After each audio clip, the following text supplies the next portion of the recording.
world going on that people will never realize until they just let go of all that stuff. Right. And so, So you don't so think you, it's like that? You don't think it's like that with knowledge too at times? Like you ever heard of people saying unlearn what you learn? And what is your opinion on that? Because I've noticed there's certain times where I've had to let go of what I know to make space for something else. You know what I'm saying? So, uh, in other words, let's say everything you know, it's kind of like emptying the cup out and then allowing new things in. Or do you think that everything you've gained up until now determines the experiences you're having moving forward? You know what I'm saying? yes, So, yes. like, let's say, for example, if you had a psychedelic trip, are all your psychedelic trips the same, or do they change every time you have a new trip, or every time you have a spiritual experience? Yes, well, there's a certain theory about many worlds quantum theory. And what this theory basically is that every millisecond of our lives, when we do something, there's a part of us that splits off to another parallel dimension to live out that life. And so we're splitting into gazillions and gazillions of parallel universes. Well, when philosophers and scientists look at that, they say, well, look, that's just a theory. And of course, we have to accept that it's feasible. Given what we know, it is feasible, but very, very outlandish and not cost effective. And so, but what we do know is that this happens on a smaller scale. Because, for instance, if you meet a girl, then your whole life is going to change in relation to the trajectory you go off with that girl. If you met another girl, she'd introduce different family circles and different hobbies and different knowledge to you, and another you would go off on that trajectory. And so, what I'm convinced of, every single thing I do, every book I read, every video I watch, it builds up a propensity of me becoming more in a certain way. Now, if I change the trajectory quite drastically, i.e., sometimes I'm full on doing my videos, and I become, somebody I don't particularly like because I get overly frustrated because nobody can communicate with me, and then I start demeaning them and going, for fuck's sake, you're just a load of fucking muppets. Is there anybody out there that's read a fucking book or anything? For fuck's sake, do you want to talk about that book? Come on, let's talk about that book then. Anything, but nothing ever makes manifest. And so I'll go, oh, fuck it. And then I'll go back and I'll just be reading each day. And then I go off onto being a different me. I'm a calmer me. I'm a more insightful me. My knowledge expands. Instead of having the contained egoic facet of the awake and brave, I go into something else. And all of a sudden I feel my spirit expanding and going off on wonderful journeys again. But the ego keeps bringing me back. It's got this thing. The ego needs satiating. It's a powerful thing. And even though we become um, the spirit, once you wake up to spirit, spirit then is an adversary of ego. And there's a battle going on. And this is the dark night of the soul, because whilst we're going through the dark night of the soul, the ego is dying. Effectively, the ego is dying, it's diminishing, diminishing, diminishing. But because the ego is so powerful, it fights every last second of that scrap, until in the end, it just knows that it can't compete with such an awesome power of spirit.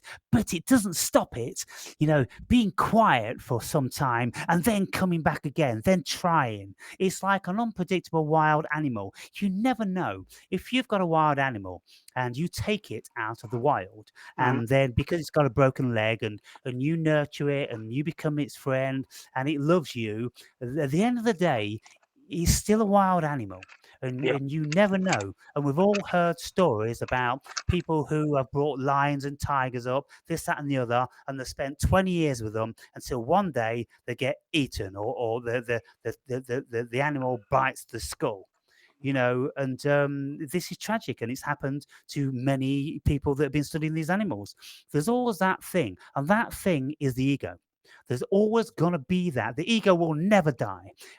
The only time the ego dies is when the human being dies. So So we have to contend with that. do you think this is all based on memory?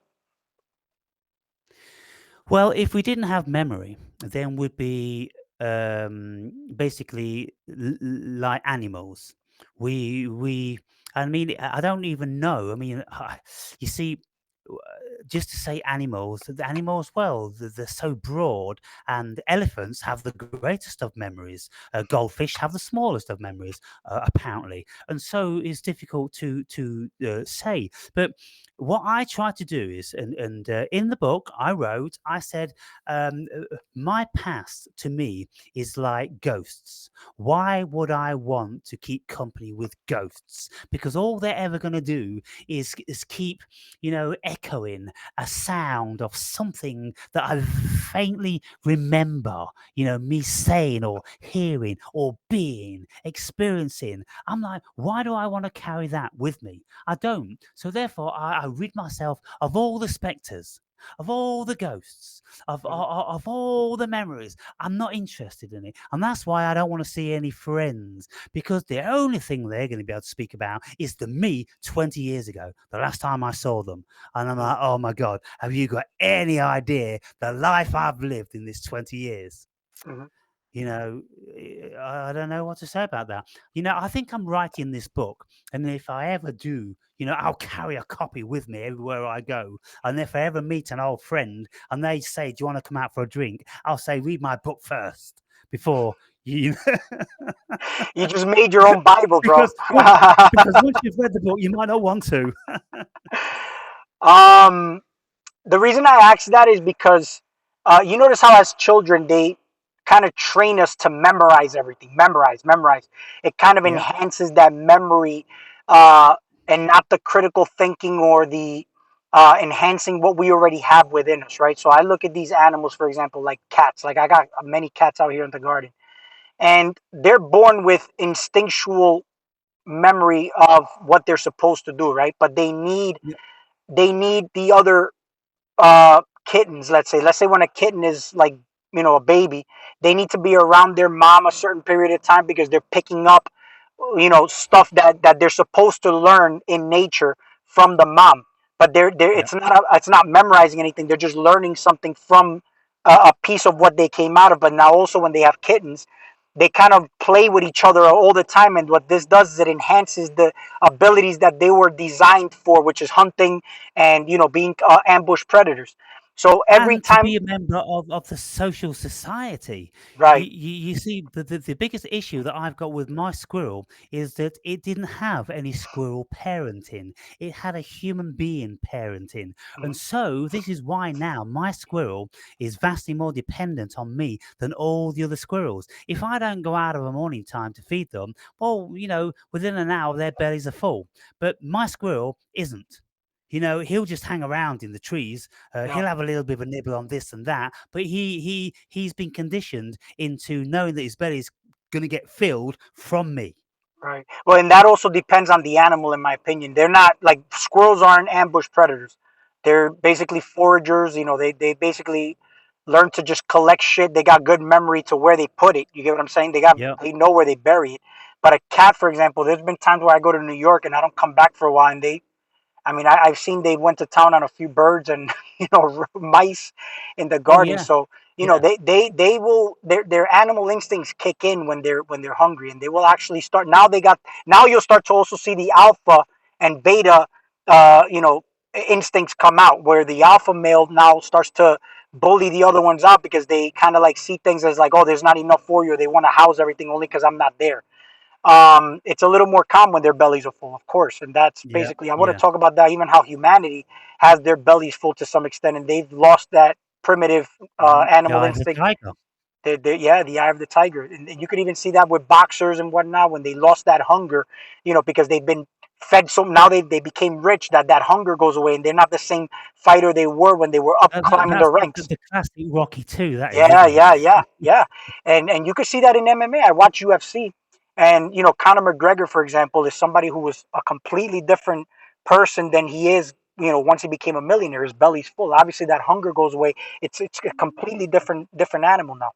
Yeah, But the reason I spoke about the memory part is that for example, children are taken out of the environment. A child is we're basically animals the same way. It's just that we're taken out of that environment, put into classrooms and trained a certain way to memorize things. But I feel like that disconnects us from what we have, what we're programmed or designed to do. So now we're doing things absolutely. that we're not supposed to do, to basically, and disconnected us from what we were designed to do. Which, if you start to see what Yes. history tells us about how, I don't believe in history. I don't believe anything even happened yesterday. To be honest with you, the thing that holds me to that is my memory. Is that something happened yesterday? But before that, they teach me what happened before I was born, but nothing ever really happened before I was born. No different than something never really happened just yesterday, yet I experienced it. That's why it's good to Yeah. let go. And that's a loving frequency. When you let go, love is a letting go process. And if it's meant to be, it comes back. You've heard that. But when Yep. it's egoic, then it's conditional, and you hold on. The ego likes to hold on to shit.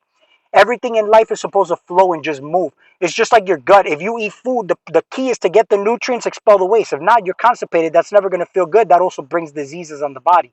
But I look at these animals, and we are these animals in actuality. When I look at ants, I remember I saw you made a video on, like, how militant they are, and they, the bees, how they have a queen and whatnot. I mean, we're doing this, but we're part of that same animal kingdom. It's just that we have these Yeah. higher faculties, and now we're using it for power and control, and it's totally different. I mean, you got hornets that invade colonies of bees and whatnot. You see that in all actuality, but it kind of, all that is basically an inverted way of looking at how our animalistic nature is unbalanced in how we act in society. um I'm big, and I want to get into what is the role of a man, or what is a man supposed to do. But you know how we talk about, we got into consciousness, then we talked about life, right? Life is a force. I explained this. It flows through and to and through you. What is the purpose of death? Can you answer that? Like, what is the purpose of death? Since we talked about life, I want to know what the purpose of death is, and why did the Egyptians, like, what we're told of in history class, that they focused all around death, right? And now we are taught to fear death to some extent, right? But why was it so emphasized at one point to basically prepare for death, and why there's so much energy even revolved around that particular topic at one point in time, and we kind of like got away from that? What do you think the purpose of death is? Yeah, well, the purpose of death is the opposite side to the purpose of life, and there can't be one without the other. It's the whole yin and yang, and it's kind of like, well, it's like saying, what's the purpose of black? To create white. What's the purpose of cold? To create or distinguish, a difference in temperature, and so in this dimension, throughout the whole cosmos, as far as scientists have determined, there are polarities at play. And so there is no purpose over and above anything else to anything. It's all a circle of life. And so when we look even at Earth, apparently it turns inside out as the tectonic plates move under one another and go back round again and become molten again and then boil back up again, all this sort of things. And then the Earth itself is supposed to, try what it's like being upside down. It shifts its polarities every, so many thousands of years.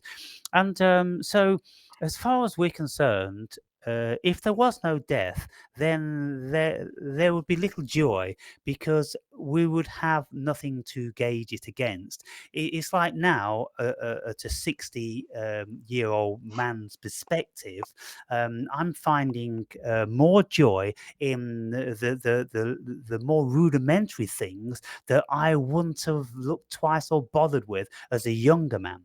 And so you could say, what's the purpose of the rudimentary things? Well, to keep an old man busy and content, of course.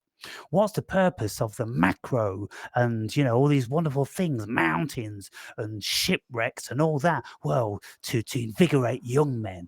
And so when we look at life, it's a journey, isn't it? And we can't have the journey to its full capacity unless we know that it's a journey that's going to end. Mhm. Because if it's a journey that doesn't ever end, we can procrastinate about everything.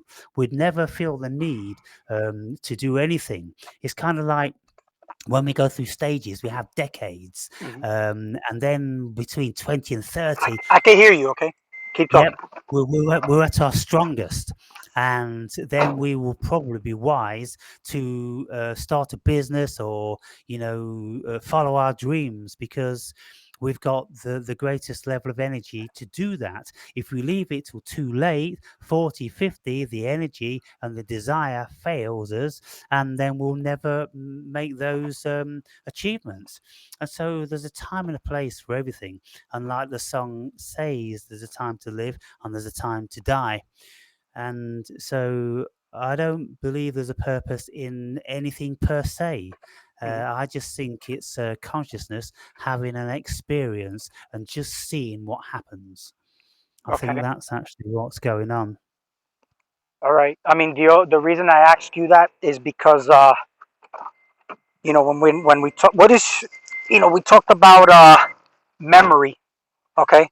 And memory, I mean, we just basically bound on memory, and that's how I feel like we determine what's happening tomorrow is just programs. Those programs are bound on memory. Now, the reason I ask about what the purpose of death is, right? When we look at death, we only put purpose to life, but only the things that matter to you start materializing in your reality by your attention and your focus, which makes it a sacred thing to you, particularly.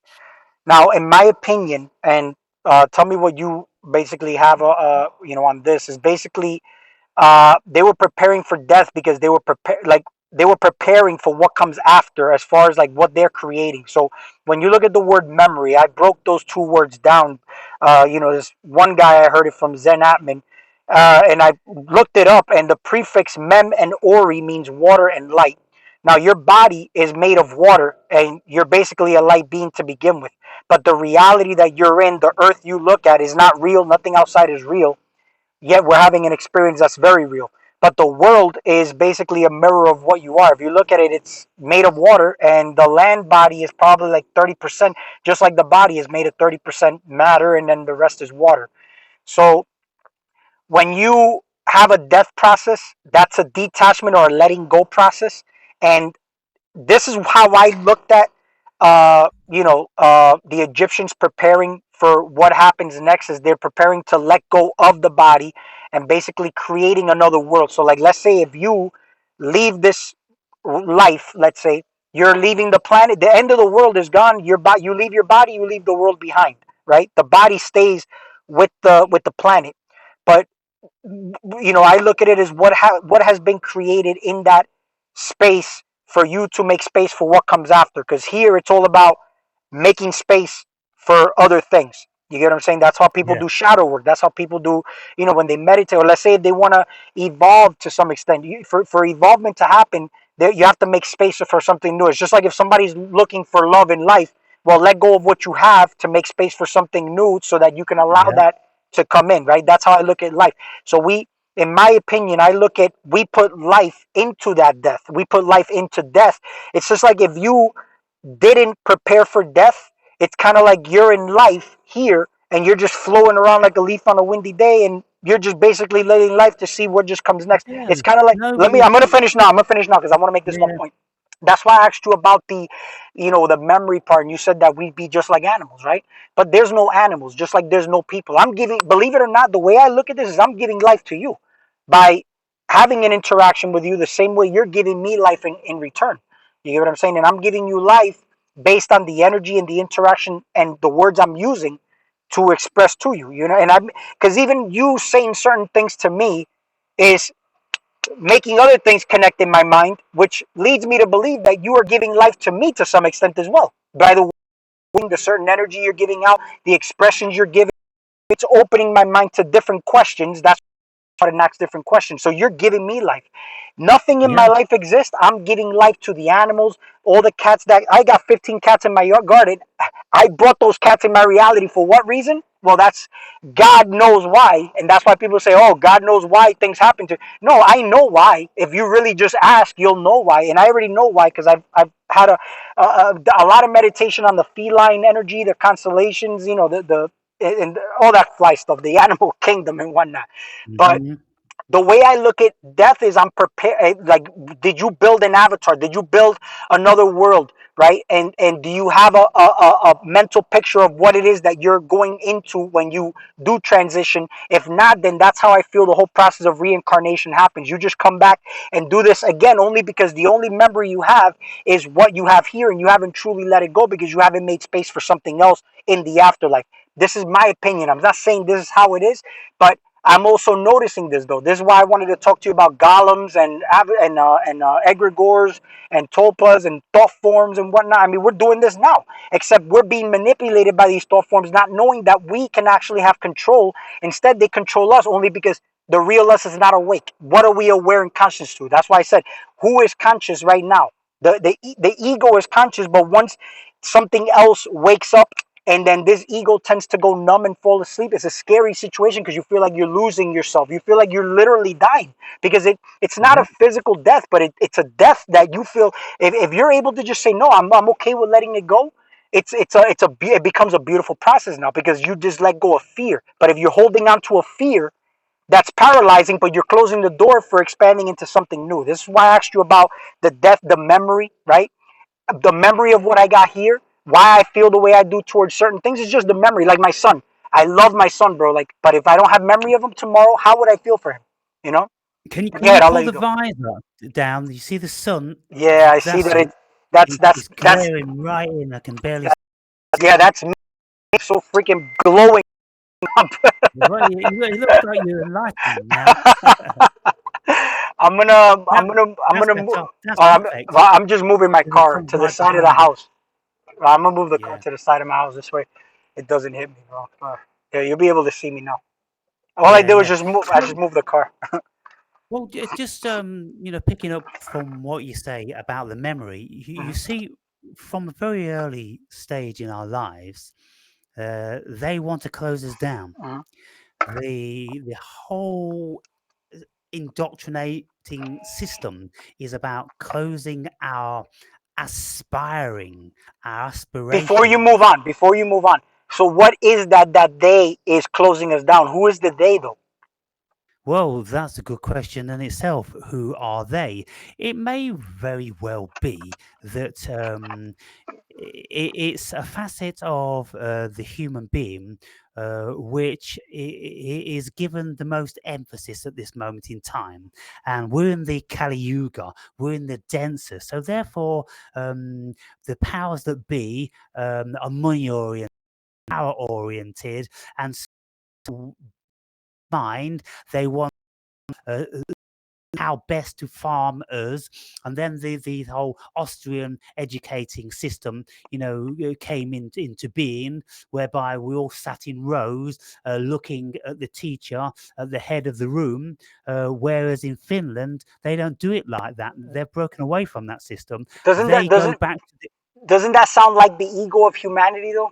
Like that, like when you hear the they trying to close us down, doesn't it sound like that's a human's ego trying to get you to realize it yourself because they want to continue to fight to stay in the limelight, or that's why you ever hear people say like the ego struggles to be the center of attention. Like whenever you try to have an ego death, it's like, or even to get out of body, right? Like you have to put the body to sleep in order for you to have any type of spiritual experience. You got to like almost sneak out the door, right? So it's gotta like, put the ego to sleep. so Yeah, that's that's why right. when I Sneaking the back door. and look at it, it's a small amount. The people in power are nothing but a small family, right? And if you look at Yeah. the ego compared to the real you is a really small aspect of yourself. That's why I said, as within, so without. That day is literally the mirror reflection of your ego trying to keep you from realizing yourself. Because if you realize yourself, it wouldn't exist in this reality no longer. You get what I'm saying? So tell me if that makes sense to you. Yeah, okay. So if we don't have an ego, and if the whole education system was different, and from the cradle to the grave, we were introduced to spirit and the notion of all being one, and us being cosmic light beings, and there's no difference between you and I, and Hmm. everything that we have, we share because there's no ownership. There are certain tribes in certain continents which don't have the concept of ownership. And there was once a documentary done on an African tribe, which was something similar. They didn't own anything. They're not women or husbands or kids, because the you see, if you look back into ancient times with like tribes people, then lots of these tribes, they weren't monogamous. They were promiscuous, and so they never knew who the kids belonged to, father wise, and so therefore all the kids just became a part of the family, and different women who were lactating would settle on whatever child was there. And so if we had that sort of level, then there'd be a whole different ball game with the human being, and the ego would be vastly diminished. And if they didn't have emphasis that we've got to remember this and remember that, and remembering data all the All these time, and remembering, memorials. Yeah, all these yeah, memorials. look what they, like you say, we've got no idea what happened in the past, longer than our, Existence. physical life. Mhm. It could actually be a complete illusion. It could be all fabrication. All the stuff about all the rest of the stuff, the wars and this, that, and the other. Well, I maintain that even today, yeah, I don't believe there's a war going on in Ukraine. I don't believe that there's even Australia. But people could say to me, "Well, you've been to Australia." I'll say, I don't know that I've been to Australia. I know I traveled on a plane, for like 24 hours. I know I landed somewhere called Brisbane, and there's lots of these concepts being bounded around. But let's just say that there was a nuclear holocaust and it killed off 99% of the world's population, and everybody forgot about Australia. And then you were there. Well, it's just a stamp in time, isn't it? All these concepts are stamp in time. They mean nothing. And so when we say that, oh, is there a war in Ukraine? Well, you ask yourself, well, what's Ukraine? What's war? And the concepts, until in the end, there's nothing in actual fact that's existing. If you take all the concepts away from everything, Mhm. this thing here is a complete fabrication born out of language and concepts. Well, If we don't have language and concepts, what do we have? yeah. This is how I look at it. I think we are all the same, but we're all very different at the same time. See, the whole purpose to us even knowing that it is the ego side of ourselves, like all this information I just spoke about, I would ask myself, well, what's the purpose of even knowing this? How would this benefit me in my life? Or why would me even speaking about this benefit anybody else? You get what I'm saying? But it all comes down to, you're not going to, see, you can't kill your ego the same way you can't kill the they that we're talking about, because if not, you would have no existence here. We have to swim in duality for you to even have an experience, Yeah, at least the illusion of duality. But we always what it really is polarities, which is two sides of the same coin. But once you become aware, you do things a little bit differently. That's the whole purpose of it. So for example, this is why I'm big on like capitalism, owning your own business and whatnot, doing things that you actually truly love rather than working for the man, educating yourself and your kids in a different way than you were once indoctrinated into the system by. It's just basically being more sovereign. What contracts to engage in, what contracts not to engage in, make money in a different way than because a lot of people, what the thing is, a lot of people work for money to pay bills, right? But I believe the true birthright and abundant state of the individual is to do what you love to do, get paid for it, and there's never a lack of resources only because you're doing what you love. There's a lot of people who hate their fucking job. They go to work, but that's how they live. That's how they close themselves off to anything bigger. And that's the whole purpose of it, is you're not going to escape the system. I'm part of the whole fucking, we're going to call it the matrix and shit.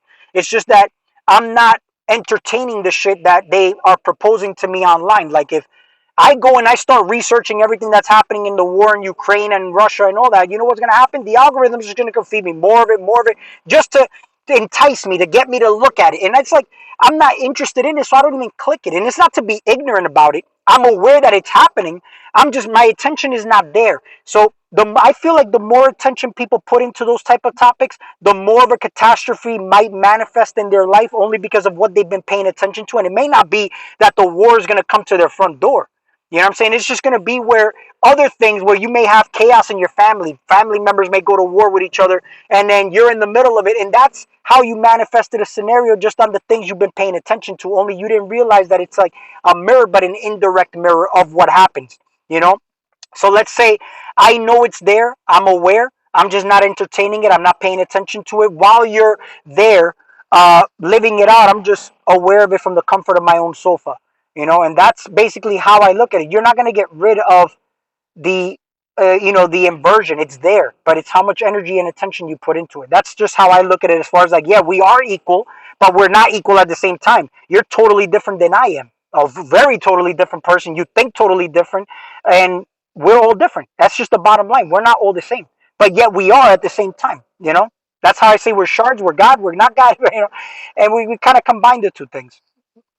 Yeah, and so when I look at you see, what I've done throughout all my life is, if I've wanted to discern something, how Hmm. something works, then it's very, very important to go back to the root and source. Hmm. And so this is why, for me, 99% of the internet is of no value to me anymore, because all they're doing is repeating what somebody else has said. That's right. And so what I did, as soon as I started to wake up, I headed for the secondhand books shops, and I was looking in dusty old dirty books which were like 100 years old or 50 years old or more. And I was attracted to those because I didn't want any modern day influence, because I wanted to go back in time to the mindsets of the initial human being which began to think about these things. And so, therefore, I ended back in ancient philosophy and religion on all those sort of things. And then when you find yourself in the Buddhist religions, or the Hindus, scriptures like the Upanishads and all these sort of things, well, you get the source of what the human being is without any of the nonsense, because they weren't infiltrated, they weren't polluted. Everything that these brilliant people laid down in writing and scripts for us, that came out of their cosmic consciousness. And that's what I endeavor to get back into. And so meditation takes us there, psychedelics take us there, and staying away from the internet, because that pollutes our beautiful brains. Yeah. And so when we look, what happened to me with this whole awakening thing, I realized how polluted I was. I was completely corrupt. Everything about me was corrupt. And so it took an almighty crash and 7 years of reclusion before I even began to gather my thoughts again, my own thoughts, and start asking valid questions about what on earth is it to be a human being? What is this? What's the sky? What's the world? What's the cosmos? What's consciousness? What's love? What's hate? What? And I spent, and I'm, 14 years, on a crash course doing this. But what I've done during that period, I think, and I would like scholars, biblical scholars, philosophers, or intellectuals to challenge me on what I'm saying. But what I've put in that book is, I'm saying, look, I know what's gone on in these religions. I know what's gone on in the Bible. I can see from the get go that it's just human psychology. It's just a very, very base level of human psychology to try to encourage the uneducated around us to just to get along with each other, for God's sakes, because we're animals and we have very violent tendencies. And the only reason most of us are not violent these days is because we're petrified of the consequences. That's right. Because otherwise, I'm pretty sure that everybody, would exercise some sort of personal Yeah. autonomy over somebody else. That's the creature we are.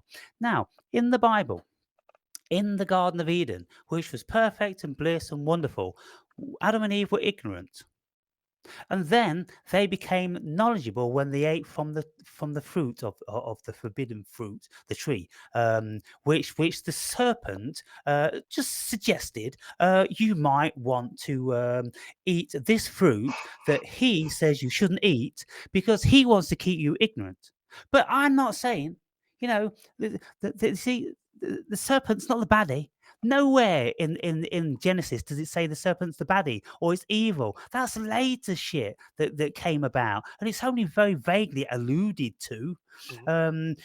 What Sir put the nail in the coffin of Lucifer as writers like Dante and Faust and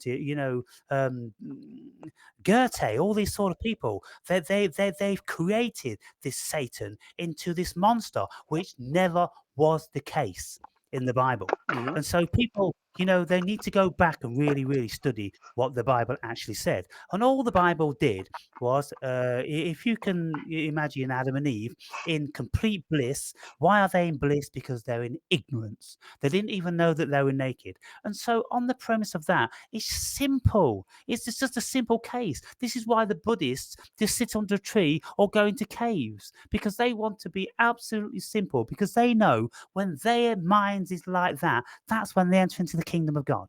The kingdom of God is pure bliss, ignorance, and solitude. Hell is knowledge and confusion and wrong and right and left and right and up and down and hot and cold and oh my god, all these things, and you wars in Ukraine and terrorists in here, there, and everywhere. If you don't ever watch the news, the internet, if you throw your phone away and go and live in the woods, every single thing, just like you say, will disappear, because as far as your consciousness is concerned, nothing will exist anymore. And that's it, you see. You know, the level of control, they want everybody to have one of these gadgets where you're on call 24 hours a day of your life forever. And they want to tell you what you should be paying attention to. Pay attention to this. Into that. Tweet, tweet, tweet, tweet, tweet, tweet, tweet. For fuck's sake, people, throw the fuck that phone away. Yeah. Emancipate yourselves, become free, because all this stuff is Maya. I will never ever set foot in Ukraine. I wouldn't have even known that there was a country called Ukraine until probably about 10 years ago when I started to study the map. And all these things, it means nothing to me. But when they force stuff down our throats to cause us anxiety and sickness, and to speak about things and give it energy and build it up, we're the ones that are creating that war, because That's if right. nobody gave a fuck about it, it would never happen, That's because it's all about exactly, money and power. in my opinion, it's basically even having an opinion requires your participation, right? So it's basically the way they get you to participate is the moment you observe it, you automatically want to take sides, and that's the power that's getting Yes. fed in there is your opinion. Oh, then this And so person should. It already exists only because you're polarizing to a position, which is what makes it more the empowered now. oldest trick in the book Yeah, is divide and conquer. that's right. From the And very beginning. Now, Ziggy, where have we seen that before? Where have we seen this division before? We see it in the human brain. mhm, When we cut the corpus callosum, we have two independent brains. mhm, They think for themselves and they've got their own ideas about how the world should be. Now, Jordan Peterson and people like Ian McGilchrist, who I've read his book, The Master and His Emissary. He spent 20 years looking into this stuff. He's a psychiatrist, and he started to ponder, why do we have split brains? What other animals have split brains? And what he says was, the vast majority, 99 point something, of all other living creatures have split brains. Why is that? Because we live in a dichotomous polarized cosmos, Hmm. and we are all reflections of it. Of course, we've got to think fucking this and that. Otherwise, we couldn't ever get on. And even ants war with each other, and they've got power structures and this and that. It's just the way it is. This is You, where you know, I there's, believe this whole thing, even with religion, when they say being born again of the spirit, it's basically, in my opinion, overcoming humanity. Once you can actually see it from the singular point, you can see the oppositions, and you find the opportunities in those, in the oppositions. But you got to overcome being a human being. that's That's right. what it's about. That's right. But when you overcome being a human being, then you're enlightened, and Hmm. then there's no reason for you to come back here again Hmm. because you don't want to contend with this Maya. Once you realize it's Maya, once you are Dorothy and Toto, and you go to the Emerald City and you pull the curtain back, well, the game's over. And that's kind of like where I am now. The game's over for me. And so I'm just thoroughly enjoying in the mirage that this thing is. It's a beautiful mirage. Hmm. And what I don't pay attention to doesn't exist because I am God. We're all God. We all do exactly what God did in the beginning. God thought about shit and then he said it was so. Well, that's what we do. If you think that you're going to get gunned down by the gangsters out in your street, then if you go down there, then the chances are you probably will, because you're creating that reality. But if you don't go there and if you don't think it, then you create another reality. And that's how it is, isn't it? It's our thoughts create our reality. And I know for absolute fact, when I've taken myself away from all of the trappings and I immerse myself into meditation for 5 hours a day and I'm reading for the other 10 hours, then I go into a different dimension of consciousness, and I know then where heaven and hell reside. They're just different facets of the human brain. Hmm. As soon as we get engaged with the left side, which is hell, because it's all the math and the language and the problem solving, if we engage in the right side, which is all the fantasy, all the art and the music and the wonderful things, look where we are. Heaven and hell. That's all the Bible is talking about. Hmm. And I'm like, for God's sake, somebody, please. It's about time somebody fucking said it. Am I'm I going to actually. be the first? Yeah, and I'm actually a lot like you. That the whole thing is that whenever I'm speaking, I look for somebody to basically say something in opposition to what I'm Yeah. saying. But it's not because I'm looking for a debate or I'm not sure of my information or I'm insecure or anything like that. Because you ever notice that the people who always look in a fight are the really ones that want to, like, they're insecure. They want to fight because they just not sure of themselves or they need to prove themselves. Like they always say, like the Chihuahua is the loudest barker because it's like it's got that Napoleon complex. But the reason I like doing this is there's a lot of ways where I can actually challenge myself, right? But Mm, it's more or less to sharpen what I already have. But in actuality, the whole debating thing, I'm actually forming an opinion at the end of the day. You know how they also say, "Judge not." What is your opinion on that? Like, judge not, lest ye be judged, and whatnot. As far as like how we are doing it as humans, or let's say even when you come out and say, the Muggles and shit, and a Muggle ass whooping and whatnot. What is your perspective on that, and the way you're judging that, and then the way they say, "Judge not, lest ye be judged." How what's your perspective on that? well, in the book, I actually put down That's why about I'm asking, by the way, because I know I saw a little section of that. yeah, about 15 excerpts from the Bible as to where judging came into Jesus's philosophy. Hmm. And so I looked at that and I had a revelation in regards my own judgment. Um, And I realized, you see, until we really experience being judged, we have to be the recipient of something to fully understand it. We have to take psychedelics to fully understand them. We have to have abject terror before we're going to experience hell. We have to be in the most wonderful, blissful state before we're going to experience heaven. And so in my life, I've been fortunate enough to experience all these things: abject terror, abject pain and trauma, and the most wonderful things. And so I look at myself and I go, look, well, it seems to me that I have epitomized the human being, because I've gone from one polarity of life to the other and all stuff in between. What has all these books and religions been speaking about? All these books and religions, it doesn't matter what culture they come from, they all pertain to the same thing. It's basic human psychology of realizing that if you do good stuff to people, then the chances are they're going to do good stuff back. And when people do good stuff, and when you do good stuff, you feel good.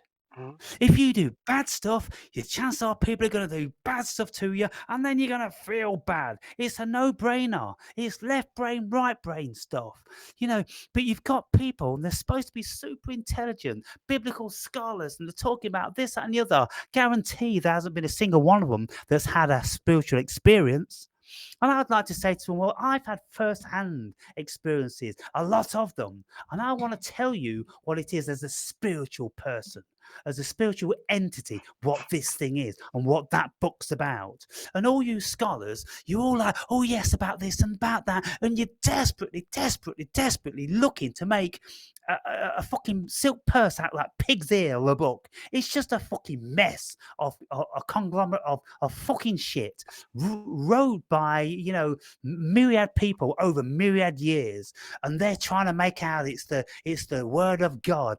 Well, for fuck's sake, he wasn't a very smart God. If that was the case, he wasn't a very loving one. He wasn't a kind one. And where are the attributes of Jehovah in the Old Testament? The guy's a fucking nightmare, and yet they try desperately to tell you that God loves you. It's just so sickening. I'm sick of it. I'm sick of the dullness of human intelligence.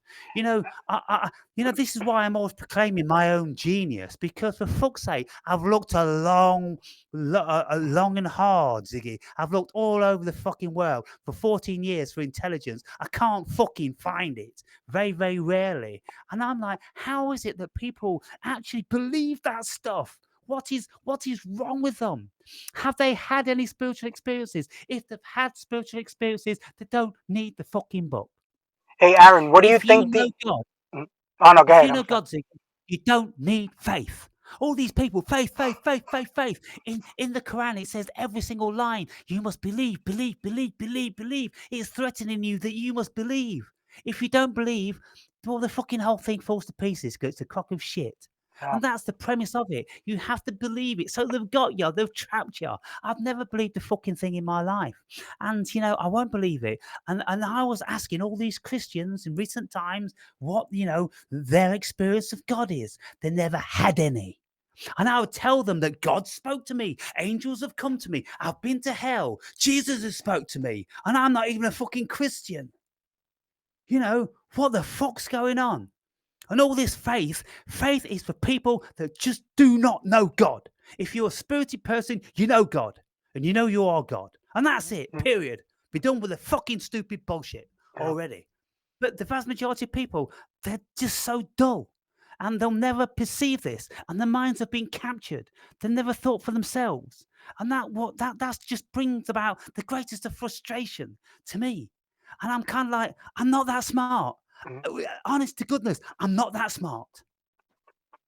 Well, here's my question: why does it excite you so much when you perceiving the world to not get it, not quite get it? I see how passionate you feel toward it, and I see how Yeah, worked up you get about it. But why? I'm flabbergasted. Mhm. I'm flabbergasted that the world has been beguiled in such a way. Mhm. And this is why, for many years, I've said, I'm not from here.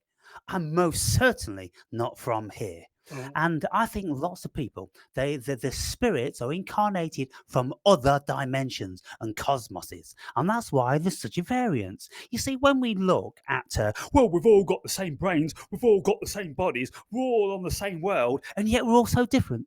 How do you work that one out then? Mhm. You know, even when we come from the same parents, Ziggy, we're chalk and fucking cheese. How do you work that one out? It's got nothing to do with genetics. It's got to do with spirit. This is a spiritual dimension. There is no physical matter here. How would It's how all would mind. how would a well, let me actually pause it. I'm gonna read so it doesn't get too long on my end. Give me one.